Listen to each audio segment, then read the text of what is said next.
bana ekisanyusa nnyo okubalaba mwebale nnyo okujja okuwagira jam session n'okuwagira abayimbi ba Uganda n'okuwagira initiative yaffe eno eya unity okulaba nti abayimbi at least we can be meeting at least once a day twerabeko omanye nti munno gyali akyali mulamu omanye munyumyemu kubanga olw'emirimu gy'ensi eno buli omu akwatalirye buli omu abeera mu bibye twakizuula nti bannaffe ebiseera ebisinga bayita mu buzibu bungi nnyo ate ffe ne tutamanya abamu babeereyo mu mayumba anaafuna ekizibu nga tosheyalinga n'omuntu yenna naye osanga bwe mujja ne mutuulako wano oli ayinza okulaba munne nabaako kyamubuulira tukirabyeko nga kikola okuva lwe twajja wano ne tukola ne tutandikawo initiative ey'obwegassi okulaba nti at least we celebrate each other n'okubanga twerabako once a week kya mugaso nnyo oba kyamaanyi okubanga at least osobola olaba ku banno n'omanya nti these are the colleagues in the business and at least manyi namulabyeko the other week or namulabako luli it is a really very good thing naye era twebaza namwe bafaani baffe abajja ne mutusapooti nga ne mutubeererawo mu mbeera yonna mwebale nnyo mwebalire ddala twalwaka okusiima eri abayimbi bonna abasobola okubanga bo basobodde ebbanga lyonna okubeerawo ne bawagira obwegassi buno bwa UNMF okulaba nti twetereeza tusobole okubanga tutereeza ebyo ebibadde byasoba mu ngeri emu oba endala abawagizi baffe mbadde mubiraba abantu babeera bali kuzika wash abantu babeera mu bizibu bingi nnyo but it's because tubadde disunited nga tuli divided buli omu ali ku lulwe naye bwe tuba nga twegasse wamu tusobole okuba nga tugyawo ebizibu ebitusumbuwa ng'abayimbi nga kwotadde omulimu gwaffe okugutereeza mu byensimbi kuba abayimbi baavu ate nga balina kuba bagagga siganye si mulimu gwa kyavu abantu balinamu konesibu kyebalina oba nakyo so we had to put in more effort to work more harder to make sure that at least we work with policy makers okubaako bebatereeza nga copyrightiro emisolo gye batubigiko emingi ennyo n'ebirala bingi nnyo byesobola kwogera kati kuba akadde katambudde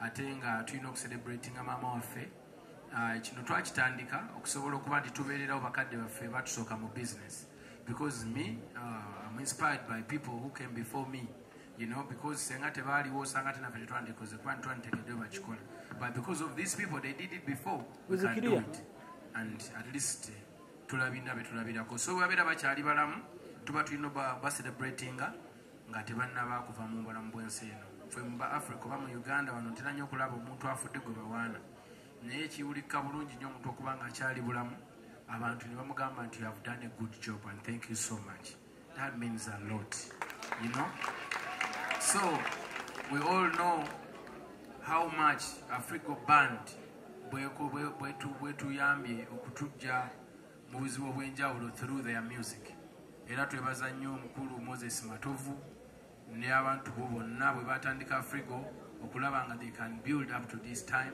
ne bakuuma standards you have inspired us and we are here to celebrate you all and to thank you for the job well done so this very evening tugenda kuba celebrating Madam Joanita omu ku bantu betuwa ekitiibwa ennyo as a mother mama azadde abayimbi abangi abawala bangi bamutuukirira n'ababuulirira ebyempisa n'ababuulira bayinza okumaintaininga nga bwamaintaininze akoze omulimu gw'amaanyi nnyo si mu bayimbi bokka naye ne mbawala bonna okwetoloola eggwanga for example ng'era mama Alima Namakula bwazaakola oza tumukwireko mu bugalo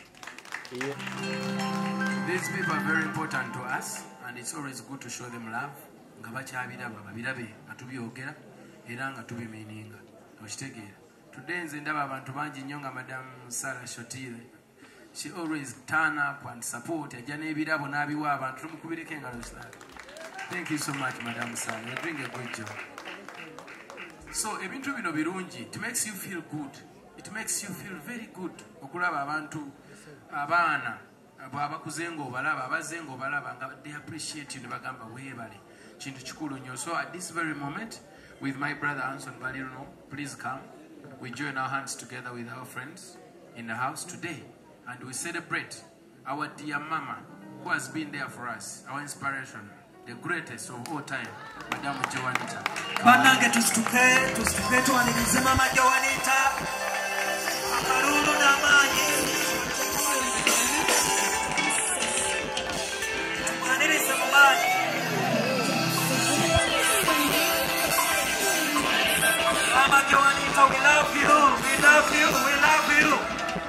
Mama Joanna, we love you, Mama Joanita, we love you. We celebrate you, Mama Joanita. Mama Joanita Kawalia, we celebrate you. We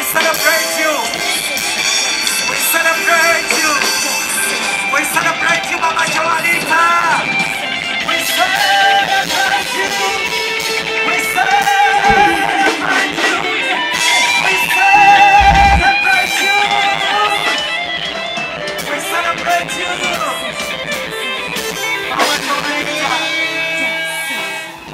So, Mama, in the house, njagala abayimbi bangi tulina abakulu tulina n'abatono tulina abantu be treasuring so much. In the house tulina Mama Alima Namakula Mwalimu house.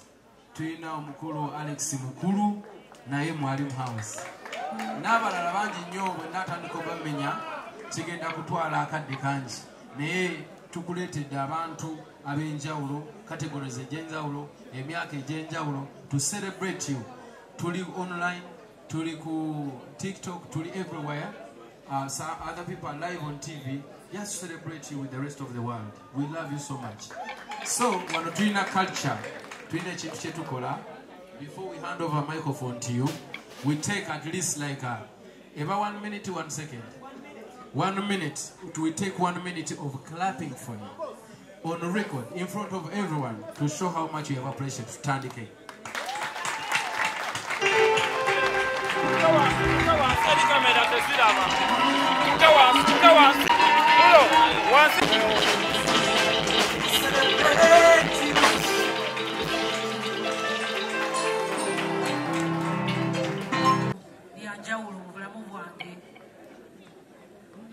Okuva lwe nategeezebwa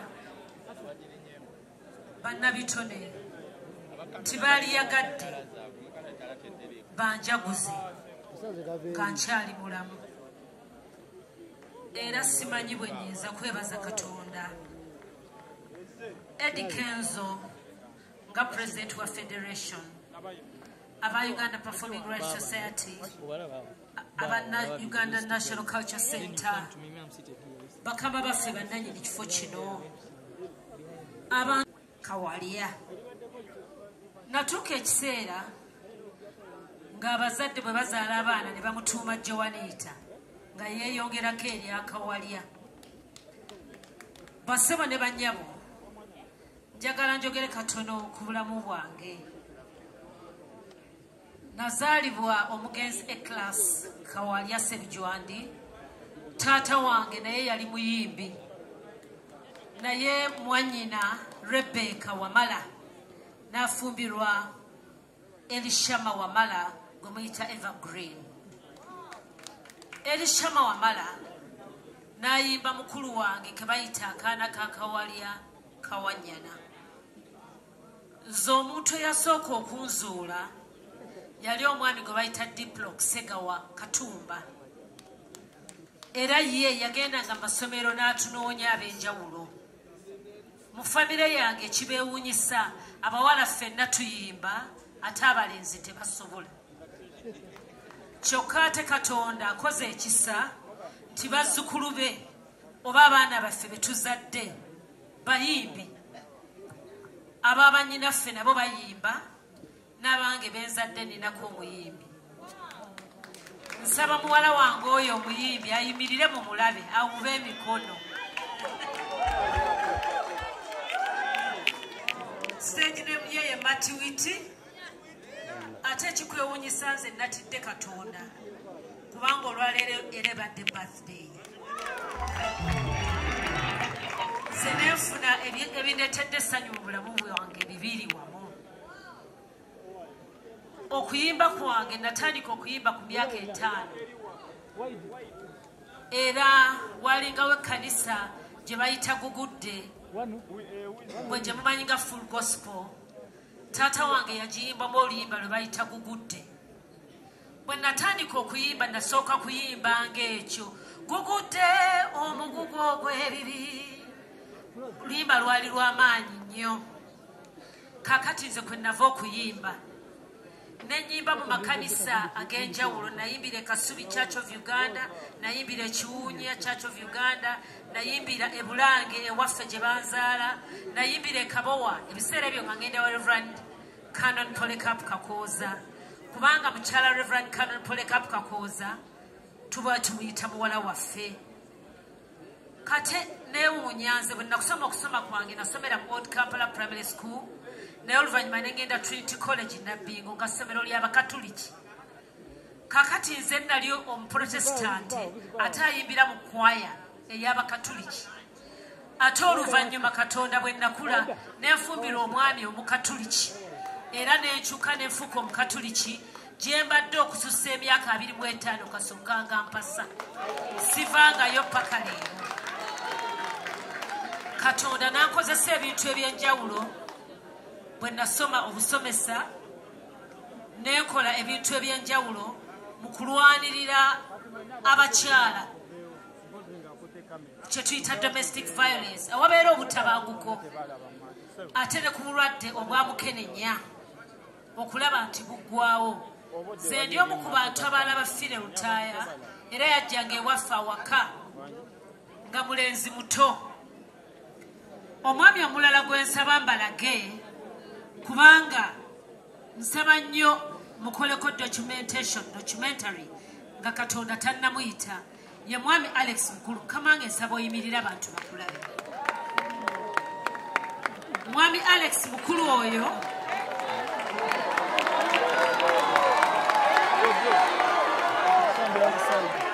mu kiseera ekyo baali bavubuka bato, taata wange nga mulamu. Alex Mukulu Fire Bongole Lutaaya baali ba mukwano nnyo. Bavubuka abato abajjanga ewaffe mu biseera ebyo nga balinga Eddie Kenzo, nga bavubuka bato ddala ng'era tubalaba nga famire. N'olwekyo bwe mbalaba nabo mpulira essanyu. Nga bwe mbagambye oluvannyuma maama Nnaabagereka yannonda okukulembera ekisaakaate kye nga Nnaabagunjuzi w'ekisaakaate.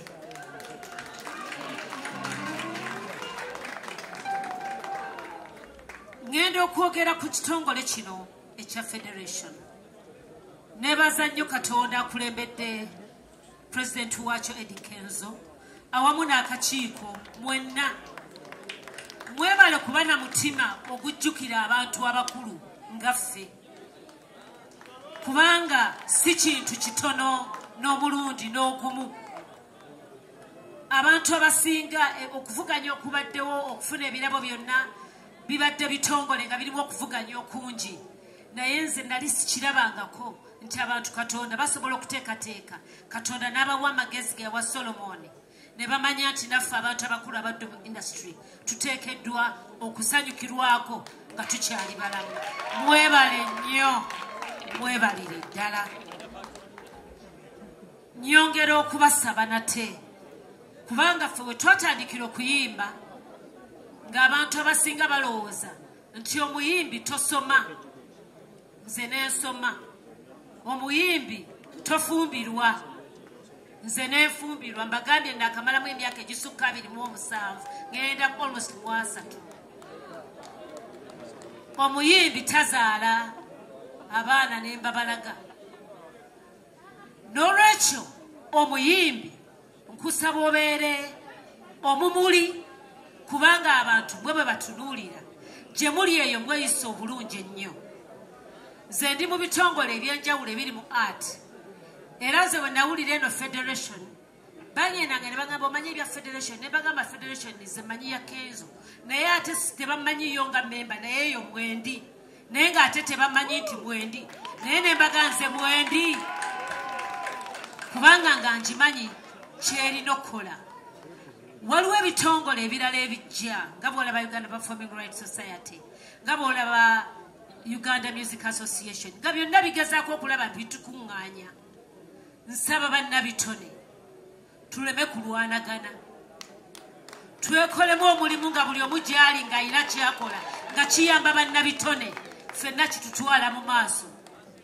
Oba oli wa Federation, oba oli wa Musicians Association, oba oli mu Uganda Performing Rights Society, oba oli mu Female Performing Artist, oba oli mu National Workers Union, kubanga bw'oyingira mu union y'abakozi, kyesaba kyokka byonna tubitegeere. Otandika okukolawo okusalawo okusaanidde, kubanga bw'otobeera mu kusaanidde ate bw'oba tomanyi buuza. Eby'okudda emabega ne tukukuta ne tuyita bannaffe emabega tebiina gye bitutwala mu maaso. Kenzo Katonda akwongera obulamu. Kubanga Abaganda bagamba nti ndi mugezi nga mubuulire. Weebale nnyo kwagala kubuulirirwa. Katonda ayina bwawa buli omu obukulembeze. Nze Hanson bwe yaŋŋamba nti maama twagala kukujaguza, namugamba Hanson ebyo nze nabisobola nabibeeramu. Nze bwe sijja bibeera. Nengamba maama ojja bisobola ojja byagala. Naye oluvannyuma nenziramu nengamba nedda nino bibeeramu kubanga ndi muntu mukulu ate abaana be basazeewo banjaguze. Mwebale nnyo kunjaguza. Bannaffe abatwagala ennyo, abaami n'abakyala abazze ku lwa Joanita, okuva luli ng'abantu bankubira ddala Joanita onoobeerayo, tingenda kubeerayo kubanga oluusi balowooza nti ndowooza si bituufu, ne mbagamba ngenda kubeerayo. Nasembye kulaba Carol Nantongo, simanyi oba wooli, naye ng'alina okuba nga ajja kujjako wano. Ne mugamba nja kubeera naawe. Nsanyuse nnyo okulaba mwenna. Ate bannange bakama baffe oba mikwano gyaffe abali mu midiya, mwebale kutwagala. Naye kye tubasaba omulundi guno, mutuyambe obutafulumya bitwawula. Mutuyambe mufulumyenga ebituyamba otugatta. Kubanga gye tukoma okubeera awamu nga nammwe muli naffe, ffenna tugenda bulungi mu maaso. Naye ekigambo ky'okuba nti oyogera nti ndowooza bano bakoze bino bano bakoze bino abantu ne twawukana kibi, kubanga ne Ssaabasajja beena agamba nti ayagala obumu. Olw'okuba ffenna tulwanirira obumu, tusaanidde tulabe nti mwe bannamawulire temutwawula. Mutuyambe tubeere wamu, tujja kgenda mu maaso wala nnyo ate tutambule nammwe era wamu. Bwe munaatukolera ekyo mujja kuba mutukoze bulungi ku lwa Katonda n'ensi yaffe.